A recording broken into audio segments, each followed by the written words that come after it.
Abra sua Bíblia comigo, livro de Lucas.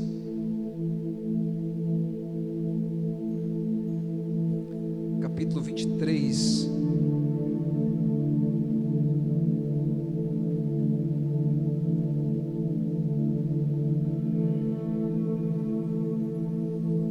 Tivemos um probleminha técnico aqui na nossa caixa, mas está tudo sob controle, né? Graças a Deus, amém. Lucas 23, apenas uma parte do versículo 33.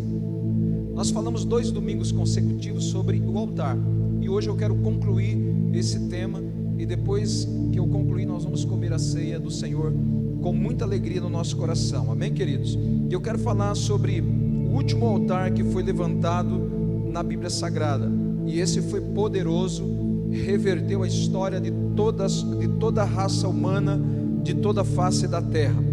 E eu quero ler esse texto aqui como base para esta mensagem, de Lucas 23, o versículo 33, apenas uma parte, que vai dizer assim: quando chegaram a um lugar chamado Gólgota, ali o crucificaram, amém? Quando chegaram a um lugar chamado Gólgota, ali o crucificaram, amém? Só isso daí, tome agora a sua atenção de uma forma que ela não roube de você aquilo que você precisa levar para sua casa na noite de hoje, porque eu tenho certeza que nesses dias que a gente está vindo aqui, todos os domingos, nós estamos sendo ministrados, estamos sendo edificados.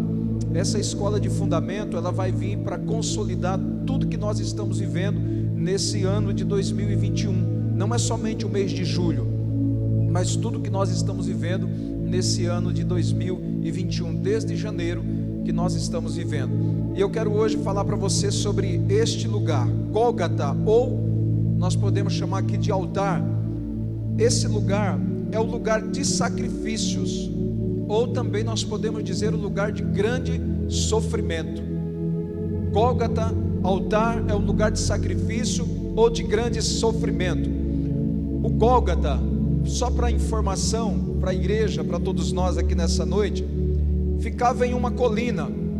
A colina seria um lugar elevado e que estava fora dos muros da cidade de Jerusalém. Só para informação da igreja, amém? Para você entender, porque esse lugar chamado Gólgota, que estava sobre uma colina, e essa colina estava fora dos muros de Jerusalém, e foi o local aonde Jesus, ele foi crucificado. Foi o lugar aonde Jesus foi colocado na cruz, e ali ele foi crucificado naquele madeiro, consumando ali assim o último altar que foi edificado para a glória de Deus, dando vitória para a igreja, dando vitória para a raça humana. E é sobre isso que nós estamos edificados, é sobre isso que nós estamos vivendo a palavra de Deus, o mover do Espírito Santo que foi manifesto sobre toda a terra nesse dia no Gólgota, querido.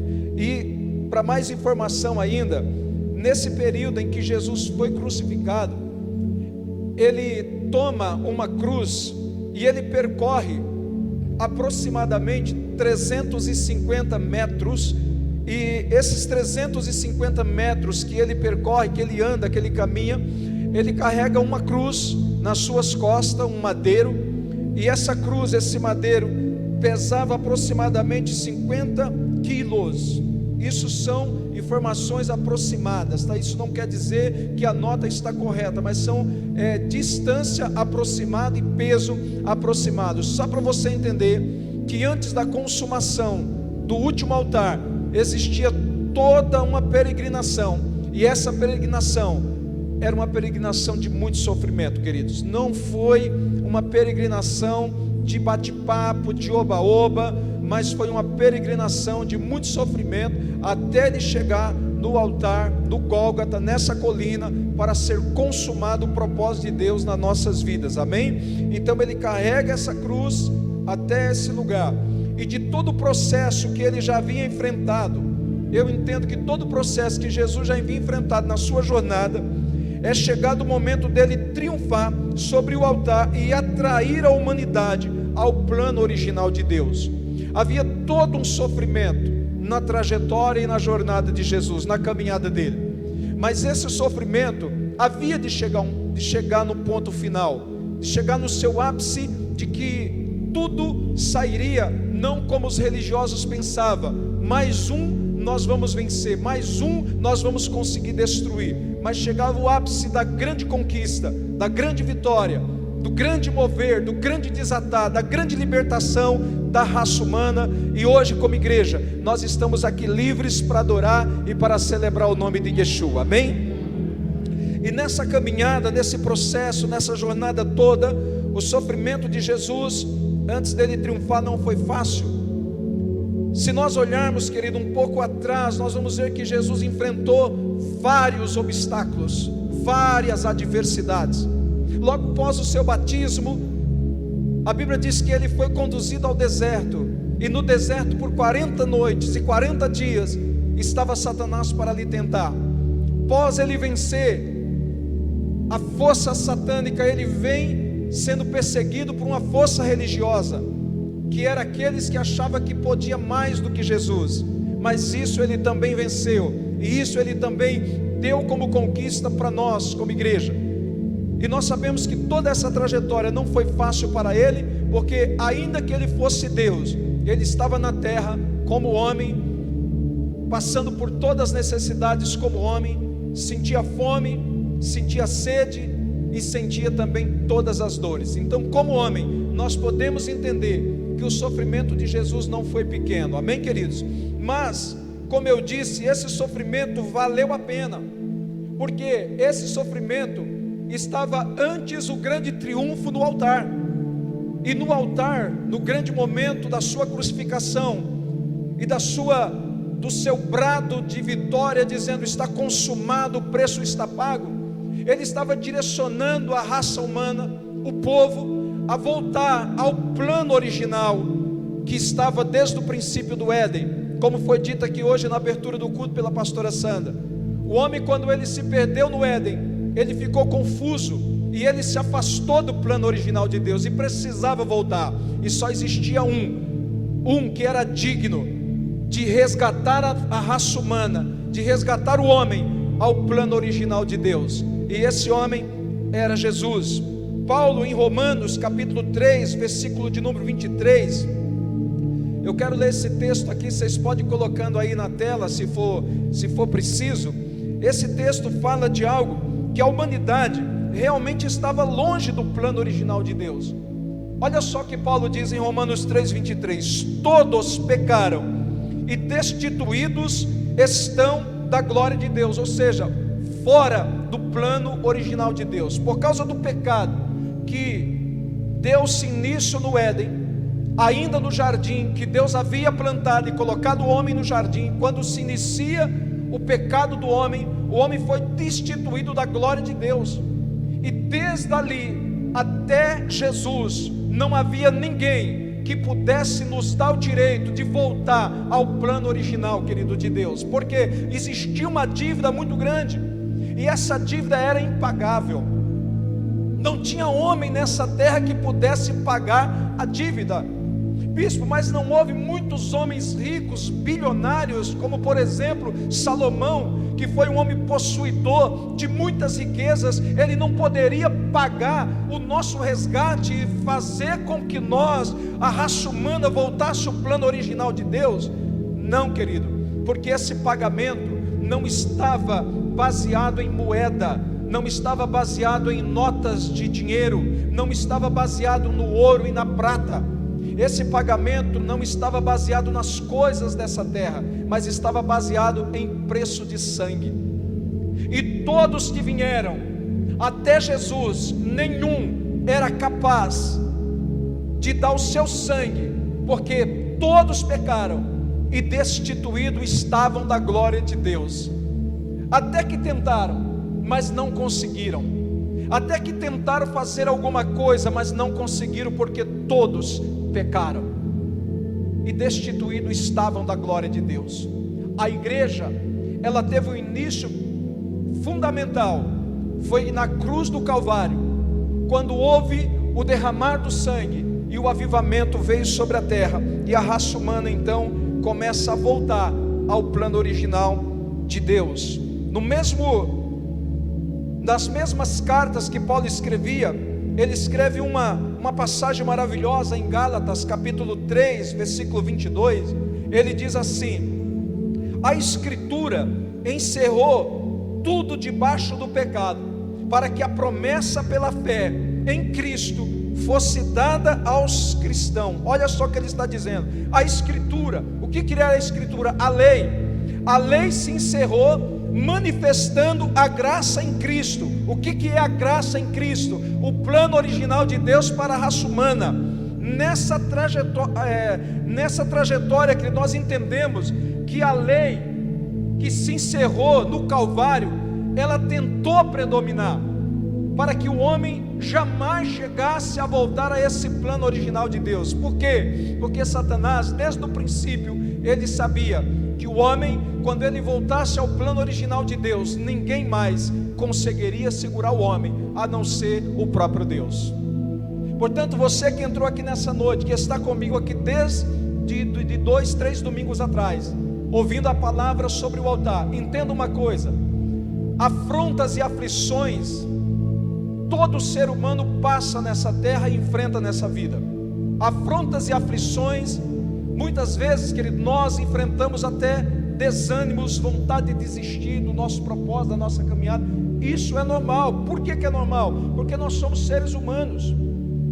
Então, essas coisas acontecem sempre para que o inimigo mostre para nós, ou tente mostrar para nós, que não vale a pena a gente lutar e caminhar nesse propósito do plano original. Adão e Eva estavam dentro do propósito de Deus, mas a serpente mostrou para eles o outro lado, e eles entenderam que seria melhor eles obedecer a voz da serpente do que obedecer a voz do próprio Deus. Quantas vezes nós somos pegos dessa forma? Que às vezes é melhor ouvir a voz do problema, a voz da angústia, a voz daquela situação adversa que estamos vivendo, do que ouvir a voz do próprio Deus. A lei sempre quis impedir que o processo da graça se manifestasse na nossa vida, mas Paulo diz: a Escritura encerrou-se debaixo do pecado. Acabou, a lei acabou. A partir do momento que o altar, o último altar, foi levantado no Gólgota, naquela colina, fora dos muros de Jerusalém, que não poderia ser dentro da cidade, tinha que ser fora. A partir desse momento, as letras, a lei, ela começou a dar lugar para algo que ninguém nunca tinha vivido, que era a graça. Algo que ninguém nunca tinha imaginado, que era o poder de Deus. E eu vou continuar aqui porque é maravilhoso que o Espírito Santo quer falar com a gente aqui nessa noite. Agora, olha só, para que ao se aproximar do altar existisse fé. Quando ele diz: as Escrituras encerrou debaixo do pecado, para que a promessa pela fé em Cristo Jesus fosse dada aos cristãos, Paulo estava declarando: todos que se aproximam do altar tem que existir fé. Por que tem que existir fé? Porque é através da fé que todos nós fomos chamados filhos de Deus em Cristo Jesus. Quem se aproxima do altar tem que ter essa convicção que você não é mais um. Você é o Filho de Deus através de Jesus Cristo. Olha o que Paulo está dizendo em Gálatas 3:26 aí, querido, que através da fé todos nós fomos chamados filhos de Deus em Cristo Jesus. Então, quando nós nos aproximamos do altar e nos rendemos diante dessa graça, e não vivemos mais os princípios da lei, os princípios do homem, mas sim da graça em Jesus, nós nos aproximamos pela fé, e é pela fé que nós vamos viver em Jesus, sendo chamados filhos de Deus através dele. E é isso que é maravilhoso, quando você entende que a tua vida tem que estar no altar.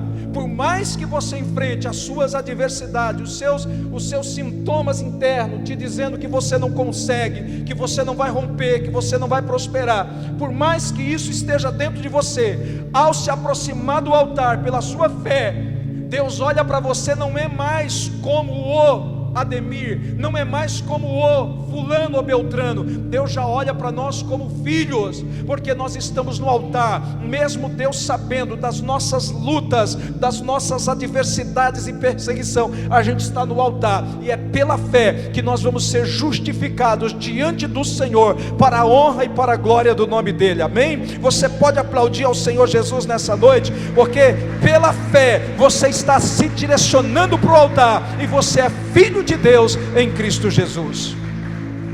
E nessa trajetória, querido, de 350 metros, Jesus carregando esse peso de 50 quilos, Cristo, Ele vem nos dar alguns ensinamentos aqui nessa noite, amém? Através dessa caminhada, dessa trajetória, Ele nos dá alguns ensinamentos, e eu quero compartilhar com a igreja nessa noite, esses ensinamentos que Cristo nos dá nessa trajetória dele, até chegar o momento desse altar.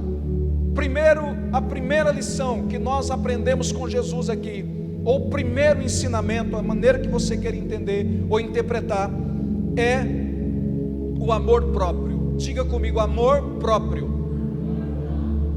Vamos lá. O tempo que Jesus passou operando milagres, curando pessoas, dando vista aos cegos, prosperando famílias, enquanto Jesus passou esta fase do seu ministério, todos olhavam para ele e diziam assim: isso é importante para mim, esse homem, ele é importante para mim, e eu quero viver e caminhar junto com ele. Por isso que a Bíblia vai dizer que grande multidão acompanhava Jesus, e grandes milagres Jesus operou.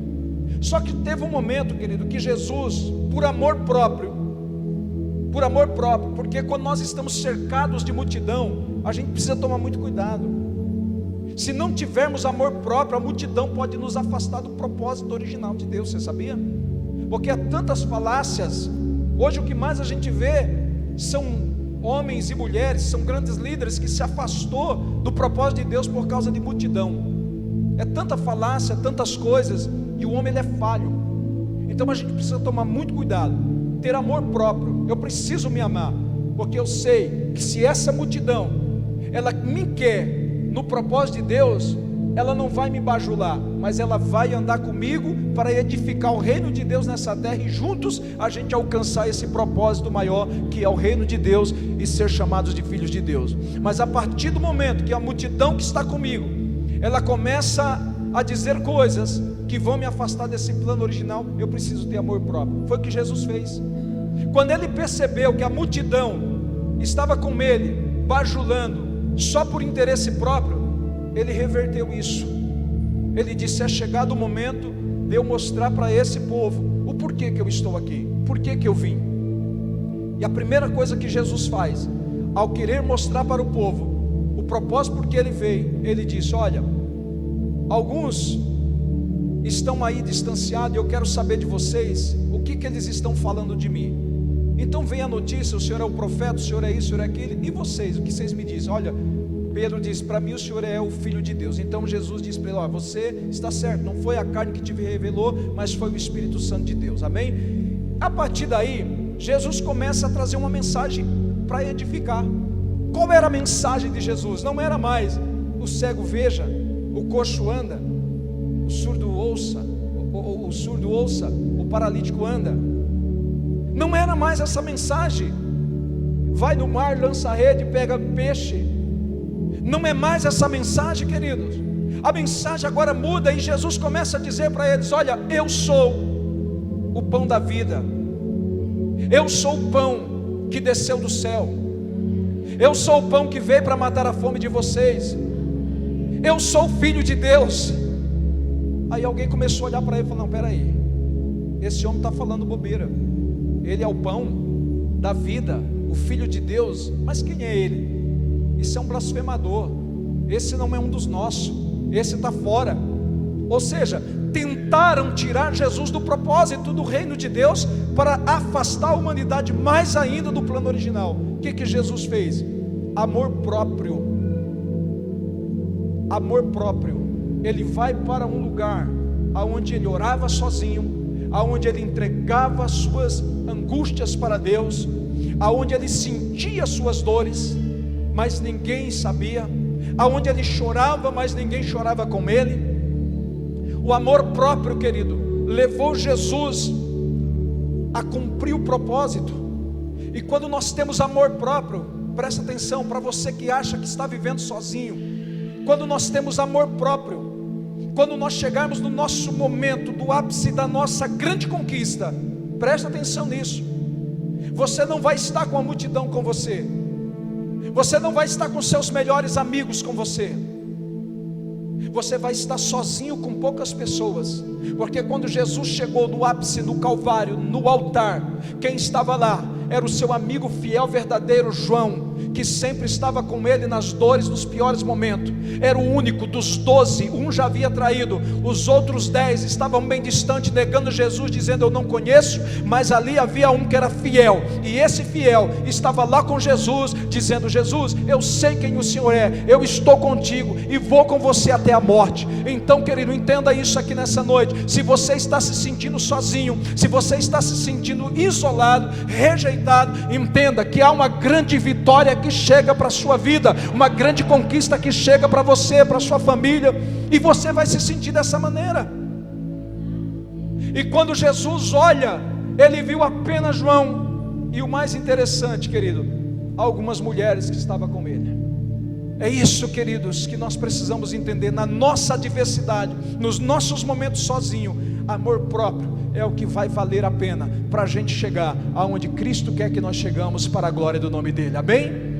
Não diga que você está sozinho, não diga que Jesus esqueceu de você, não diga que a igreja esqueceu de você. Existem dias, existem meses, até anos, que eu e você precisamos ter o nosso momento até chegar no nosso Calvário, porque é no Calvário que Deus vai executar o maior milagre da nossa vida, querido. Se você crê assim, abate palma para Jesus e aplaude Ele, faz alguma coisa para o reino.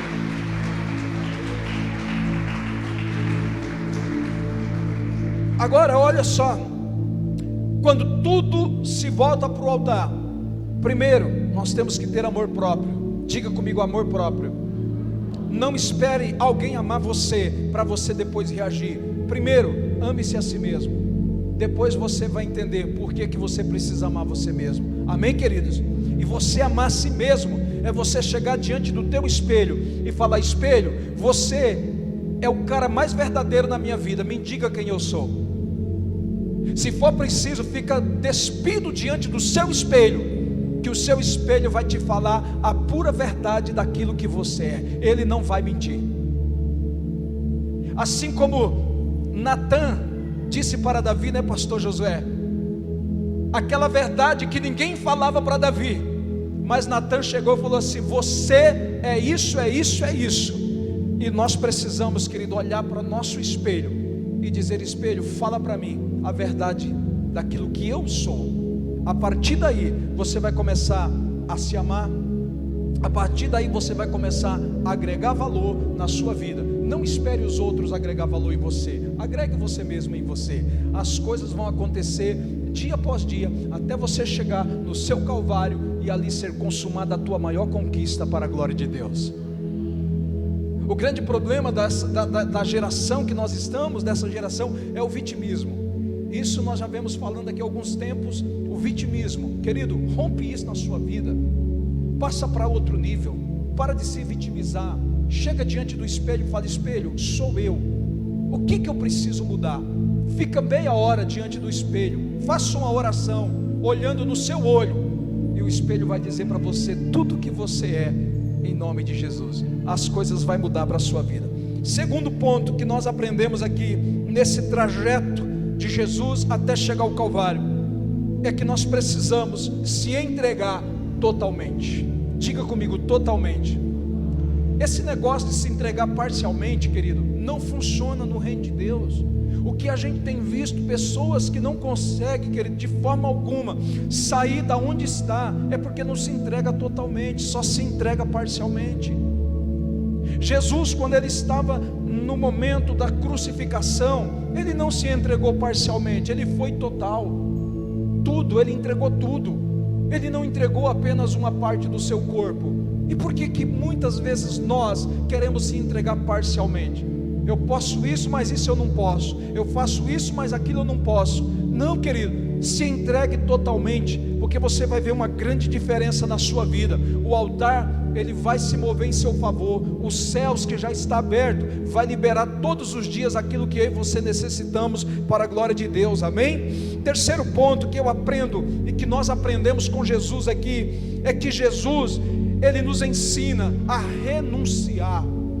Irmãos, quem está pronto a renunciar a alguma coisa por Jesus? Ainda mais na geração que nós estamos, no tempo que nós estamos vivendo, quem está pronto a renunciar a alguma coisa por Jesus? Queridos, são poucos hoje que renunciam a algo por Jesus, são poucos, e isso é um grande perigo. Nós precisamos, por isso que é importante, querido, nesses dias da escola de fundamento, você não perder. Serão 3 ministrações. Ah, bispo, mas eu já estou cansado de ouvir sobre fé, eu estou cansado de ouvir sobre esperança, estou cansado de ouvir sobre o amor. Mas eu quero dizer para você que Deus vai te surpreender. Deus vai usar aqui três pessoas para ministrar algo de especial na sua vida. É importante, querido, você vir nessa escola de fundamento, para que você possa entender, querido, que quando nós renunciamos, quando nós entregamos tudo no altar, nós vamos viver uma vida abundante na presença de Deus, amado. Mas são poucos hoje que renunciam a alguma coisa pelo reino de Deus. Olha para você e vê se você é um desses que não renuncia nada pelo reino de Deus. Ah, mas eu venho nos domingos, querido. Eu falo para vocês aqui, eu vou falar abertamente para vocês. Eu me sinto hoje um daqueles trabalhadores mais preguiçosos na seara do Senhor, porque vi um dia, ou 2, 3 no máximo na igreja. É como se você entrasse em uma empresa, a empresa te contratasse, e você trabalhasse apenas um dia na semana, e você não voltasse mais naquela empresa, e no final do mês, você queria receber o seu pagamento. Queridos, a gente precisa renunciar um pouco mais o nosso eu, renunciar um pouco mais a nossa vontade, renunciar um pouco mais aquilo que eu acho, aquilo que eu penso. Eu não posso viver dessa forma. Eu posso até não concordar, mas eu não posso, querido, colocar isso como impedimento na minha vida, na minha trajetória e na minha caminhada com Cristo. Você pode até não concordar, mas não coloque impedimento na sua trajetória com Cristo, porque o teu Calvário ainda não chegou. Você precisa pegar a sua cruz. Jesus disse: quer me seguir? Então renuncie a si mesmo, tome a sua cruz e siga-me dia após dia, até você chegar no seu Calvário. E tem muitos de nós que não renunciamos, não temos força, não temos ânimo para enfrentar a nossa semana, o nosso mês, e acaba fracassando em alguma coisa na nossa vida, querido. Mas essa é uma lição que nós estamos aprendendo. Primeiro, amor próprio. Segundo, entrega total. Terceiro, renúncia. O quarto, nós precisamos obedecer. Diga comigo, obediência. Olha que coisa maravilhosa. Eu aprendo tanta coisa com Jesus nessa caminhada, querido. Tanta coisa. Jesus, ele era homem, mas ele disse que ele era Deus. Ele, sendo Deus, se fez em forma de homem. E ele, sendo rico, se fez pobre, para nos enriquecer de toda a sua glória, de toda a sua bondade, de toda a sua misericórdia. Então Jesus, olha a lição. Ele poderia chegar no momento e falar: Pai, não vale a pena, o ser humano não vale a pena, Pai, me tira daqui. Ele poderia ter ido, ele poderia ter partido sem cumprir o propósito. Ele era Deus. Mas aonde estava a palavra de Deus num momento como esse? Estava em Jesus, querido. Por isso que ele foi obediente até a morte. E a pergunta que eu te faço é: aonde está a palavra de Deus na sua vida? Aonde está a palavra de Deus na minha vida? Aonde está a palavra de Deus em nossas vidas, igreja? Até que ponto nós vamos obedecer? Até que tudo vai bem? A partir daí já não obedeço mais? Até que as coisas estão dando tudo certo? A partir daí eu já não vou mais? Até que ponto nós vamos obedecer? A palavra de Deus tem que estar dentro de nós, querido. A palavra de Deus não pode estar só aqui. Aqui é a receita daquilo que nós precisamos viver dia após dia. Se eu não pegar essa palavra e colocar aqui dentro de mim, não vai mudar nada em minha vida. É como você ir no médico e o médico fala: o seu problema é esse, aqui está a receita, vai na farmácia, compra o remédio. Mas você pegou a receita, foi para casa e não comprou o remédio. Você fica sofrendo porque você não foi na farmácia comprar um remédio. Mas se você vai na farmácia, toma um remédio, ingere aquele medicamento, você vai melhorar dia após dia. E você fala: esse remédio foi uma bênção para mim. Eu quero declarar isso sobre a sua vida. Deus te deu a palavra, Deus me deu a palavra, e essa palavra, se não sair daqui e entrar aqui, ela nunca vai mudar a minha vida, queridos. Nunca vai mudar a sua vida. Então entenda isso: obedecer, mesmo que nós estamos passando pelo pior momento da vida. Obedecer, mesmo que estamos sendo declarado uma nação falida. Obedecer, mesmo que está sendo declarado um país falido, quebrado. Vamos obedecer a voz de Yeshua. É muito melhor. Jesus estava diante de muitas adversidades, mas ele obedeceu. Por que ele obedeceu? Porque ele tinha aliás, ele era a palavra. Até que ponto eu e você vamos obedecer? Até que a palavra esteja dentro do nosso coração. E por último, quinto, ele diz, aliás, o quinto, eu aprendo sobre o perdão. Olha o que ele diz no versículo 34. Isso é muito forte. Pai, perdoa, porque eles não sabem o que faz. Está lá. Cadê o versículo, querido? 34.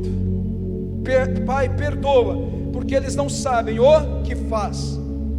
Por que Jesus ele fala isso? Pai, perdoa, porque eles não sabem o que faz. Porque tudo que ele viveu não poderia agora ser jogado pelo ralo. Tem tanta gente, querido, que você está a alguns centímetros de viver algo novo de Cristo em sua vida, e por alguma coisinha você abre mão e você diz: não vale a pena, e volta atrás. Querido, não vale a pena voltar atrás. Olha o que Jesus estava, ele sabia que estava chegando a hora, ele sabia que estava chegando o momento do Calvário, o grande triunfo estava para acontecer, e todos estavam apontando, acusando: isso é um blasfemador. A afronta era tanta, querido, que a Bíblia diz que fizeram uma coroa, e sobre essa coroa colocaram uma faixa, estava escrito: aqui está o rei dos judeus, ou o rei dos reis, o rei dos judeus, blasfemando contra a pessoa de Jesus, contra a sua fé, a sua aplicação na sua vida com Deus. Mas ele olha e fala: olha, Pai, perdoa eles, porque eles não sabem o que faz. Irmãos, qual de nós aqui, tendo a palavra de Deus no nosso coração, que se alguém falar alguma coisa contra nós, nós vamos dizer: Pai, não tem problema, eu só te peço, perdoa eles, porque eles não sabem ainda o que falam. Mas não, querido, eu quero dizer que a maioria aqui partiria para a pancada, para a discussão, para o bate-boca. Vale a pena isso? Não. Pega o exemplo de Cristo, pega o exemplo do teu mestre, do teu pai, do teu pastor, do teu líder. Pai, perdoa eles, porque eles não sabem o que faz. Que coisa maravilhosa. Meu irmão, você precisa olhar para o espelho e fala para o espelho: espelho, fala a verdade para mim, espelho, quem eu sou. Irmão, quem tem coragem de fazer isso? Tranca a porta do quarto, do banheiro, para ninguém ver. Se você tem vergonha, fica lá e fala para ele: quem eu sou. Aí o espelho vai começar a te responder, porque é os teus olhos que estão te vendo, e os teus olhos vai revelar quem é você. O grande problema, querido, nessa vida, não estou dizendo de hoje, dos dias atuais, mas da vida inteira, é sempre a gente encontrar pessoas para a gente colocar eles como culpado daquilo que nós estamos vivendo. Esse é o grande problema da vida inteira. Jesus poderia falar: Satanás, eu estou aqui nessa situação por causa de você. Mas não, ele estava lá por causa do propósito do Pai. Não era o diabo, não era o inimigo. Por que às vezes a gente fala assim: eu estou assim por causa do fulano, por causa do Beltrano, por causa disso, por causa daquilo? Não, não é. Muitas vezes, querido, há um propósito de Deus para você passar por certa situação na sua vida, e às vezes a gente não entende. Por que a gente não entende? Porque falta isso aqui, ó, a palavra de Deus. Jesus, ele poderia colocar um monte de pessoas como culpado daquela situação, mas qual foi a melhor? Dizer para o Pai: só perdoa eles, Pai, porque eles não sabem o que faz. Jesus precisou ficar indo de porta em porta para dizer: me perdoa, me perdoa. Não, ele só disse: Pai, perdoa eles. O Senhor me conhece, o Senhor sabe, o Senhor está comigo. Eu estou aqui para cumprir o teu propósito. Só perdoa eles e deixa eu continuar na minha jornada. Então, querido, essas 5 lições eu aprendo aqui. Tem muito mais, mas eu resumi isso aqui em 5, para a gente poder definir quem somos nós. Quem somos nós? Não vamos falar a igreja, não, quem somos nós? Por que eu devo colocar minha vida no altar? Por que eu preciso colocar tudo no altar? Porque é no altar que você vai ser visto como filho de Deus, como a filha de Deus. É no altar que você vai viver o que você nunca viveu. É no altar que as coisas vão acontecer de todas as formas. Se tiver que passar por provações, passa, querido, mas você está no altar. O altar é o suficiente para você passar por tudo isso. É o suficiente. Então essas lições fica para nós, porque quando Jesus fala: perdoa porque eles não sabem o que faz, cumpre o propósito do altar. O céu se move, querido, e recebe a maior oferta que nunca havia recebido. Sabe por quê? Olha só, João capítulo 19, versículo 30, diz assim: está consumado. Diga comigo: consumado. Sabe o que quer dizer essa palavra consumado no original? Pago. Pago. Ele disse: Pai, passei por tudo, enfrentei tudo, conseguimos, Pai, está pago, consumado. Vale a pena, querido. Vai chegar o momento do seu calvário e você dizer: uau, venci, uau, chegou o fim, aleluia. Você precisa ter alegria no seu coração para receber isso, querido. Mas a gente é tão religioso que até isso a gente tem medo de receber. E essa palavra de João 19:30, Pai, está consumado. O céu recebe uma adoração que nunca havia recebido, porque essa oferta está consumado, era a oferta que os céus aguardavam, porque aí estava o pagamento de um resgate que havia se perdido há muito tempo atrás, querido. Os céus abertos recebe a tua oferta, os céus abertos recebe a tua adoração, os céus abertos recebe o teu clamor, os céus abertos recebe tudo que você entrega no altar. Alabacalabassória. Está pago, Pai, está consumado, aleluia. Olha só, querido, quando isso acontece, eu acho algo maravilhoso aqui. Irmãos, entenda isso aqui: quando você volta a sua vida 100% para o altar, não tem praga nenhuma que vai segurar a sua casa, não tem praga nenhuma que vai segurar a sua família, não tem praga nenhuma que vai segurar seu ministério, não tem praga nenhuma que vai segurar a tua saúde, não tem praga nenhuma que vai segurar você. Quando você está com tudo no altar, olha só, isso aqui é maravilhoso. Os céus, eles se movem destruindo todas as fortalezas que existiam na face da terra. Naquele tempo de Jesus, a maior fortaleza que existia não eram os demônios, não era Satanás, não eram os seus príncipes, mas era a maldição da religiosidade.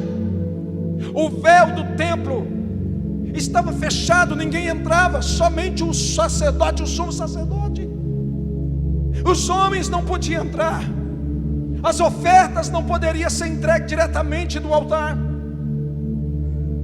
Existia uma situação naquele tempo, que em alguns lugares ainda querem fazer.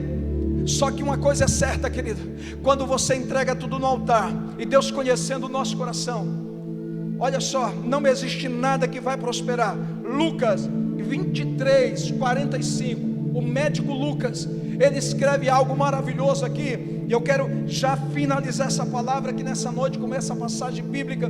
Lucas 23:45, ele diz: quando Cristo diz que estava consumado, em João 19:30, e ele diz: Pai, perdoa porque eles não sabem o que faz. Olha o que acontece: as fortalezas da religiosidade caem por terra. O véu, ele se rasgou no meio. O véu que estava no templo se rasga no meio. O véu se rasga no meio. Ou seja, querido, Jesus estava declarando naquele momento da consumação que toda máfia religiosa estava sendo destruída. O homem já não seria mais um fantoche, nem um boneco para as pessoas brincarem, mas o homem agora estava voltando ao plano original de Deus. Imagem e semelhança de Deus. Imagem e semelhança de Deus. É isso que você é isso que essa igreja é. Imagem e semelhança de Deus. Se você entende isso e recebe, vai adorando. Imagem e semelhança de Deus. É isso, o céu se move em favor da sua vida. Imagem e semelhança de Deus. O véu se rasga, a máfia religiosa cai por terra. Queridos, isso aqui é maravilhoso, é um momento triunfal. Sabe o que eu vejo aqui? A massa religiosa caindo por terra.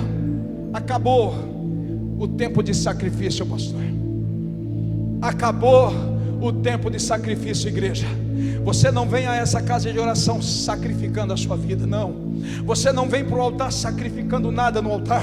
Você vem aqui adorando ao Senhor. Bispo, eu preciso sacrificar minhas finanças no altar. Eu preciso sacrificar minha família no altar. Eu preciso sacrificar algum bem no altar. Não, por quê? Porque através do seu reconhecimento, e daquele momento que eu disse domingo passado, que todos os momentos que Deus deu livramento para o povo, inclusive de Noé, ele constrói um altar, e aquele altar, ele estava dizendo: Deus, eu sou grato ao Senhor pelo grande livramento. Isso eu quero dizer nessa noite para você. Quando você entende isso, você não precisa sacrificar nada. Você entrega a sua família, as suas finanças, você entrega tudo que é teu no altar, em gratidão a Deus, porque Ele merece, Ele é digno, Ele é digno, Ele é digno. Ele restituiu você ao plano original, imagem e semelhança de Deus. Ele restituiu a todos nós como imagem e semelhança de Deus. Portanto, querido, não é mais tempo de sacrifício. Diga comigo: de sacrifício. É tempo de obediência. É tempo de ser grato. É tempo de começar a agradecer por todas as famílias que estão aqui nessa noite. A palavra que eu me direciono a você aqui nessa noite é: como está a sua família? Se a sua família está mal por causa desta igreja, por causa dessa liderança, por causa desse altar, você precisa se aproximar para que a sua família seja curada. Agora, como que está as suas finanças? Minhas finanças estão mal. É por causa da igreja, é por causa desse altar. Você precisa se aproximar. Bispo, eu estou assim, não é por causa da igreja, não é por causa do altar. O que é então? Vai diante do espelho. Você precisa consultar a sua vida. Ah, mas eu estou consultando a Deus, Deus não me responde. Existem coisas que Deus já te respondeu e você não ouviu. Pegou? Existem coisas que Deus já te respondeu e você não ouviu. Por que você não ouviu? Porque você não estava no altar como deveria estar. Deus disse para o velho Saul, disse para ele: olha, Saul, não faça tal coisa, porque eu não estou mais contigo. Mas mesmo assim ele desobedeceu e foi para a guerra. Ao chegar na guerra, ele perdeu a guerra, fez uma nação inteira perder a guerra, porque ele sabia que Deus não estava com ele, mas ele não voltou para o altar para consertar a sua vida. Assim tem muita gente, querido, perdendo aquilo mais precioso em você, porque você está culpando até Deus, dizendo: Deus não falou, e Deus já falou, e você não ouviu. Agora a sua atitude é que vai mover os céus e a terra. Sabe por quê? Finalizando, quando o véu se rasga, o plano original volta. No último altar, o sacrifício acabou, não existe mais sacrifício, é obediência e gratidão. A partir daí, Jesus disse: os céus vão se mover, atraindo as nações da terra. Como isso? Observe em Atos capítulo 1, versículo 8. Essa palavra foi palavra do próprio mestre, e que Lucas escreve isso aqui com muita sabedoria, dizendo assim: vocês serão minhas testemunhas em Jerusalém, na Judeia, em Samaria e até os confins da terra. Sabe por que ele liberou essa palavra? Porque o povo começou a entender o propósito do altar. Então não tinha como o céu se travar. Quando você entende o propósito do altar, o céu se move, querido, em favor da nossa casa, da nossa família, e tudo que nós fazemos, nós temos certeza que vamos prosperar diante do Senhor, em nome de Jesus. Amém? Quero convidar vocês a se colocar de pé. Aleluia. Todos os altares levantados no Velho Testamento, só para você refletir, estava apontando para Jesus. Diga comigo: apontando para Jesus. Diga mais forte: apontando para Jesus. Todos os altares que nós pregamos aqui, desde o primeiro domingo que eu comecei a ministrar sobre o altar até hoje, até domingo passado, todos apontavam para Jesus. Sacrifício, gratidão, perdão, tudo foi consumado em Jesus. Por isso Paulo diz: pela fé somos todos filhos de Deus em Cristo Jesus. Querido, que haja em mim, que haja em você diariamente gratidão, perdão e, acima de tudo, a fé, que vai mover as nossas vidas nessa caminhada até chegar no nosso Calvário, e Deus assim cumprir o propósito dele na minha casa, na minha vida e na minha família. Amém, queridos? Posso ouvir um amém?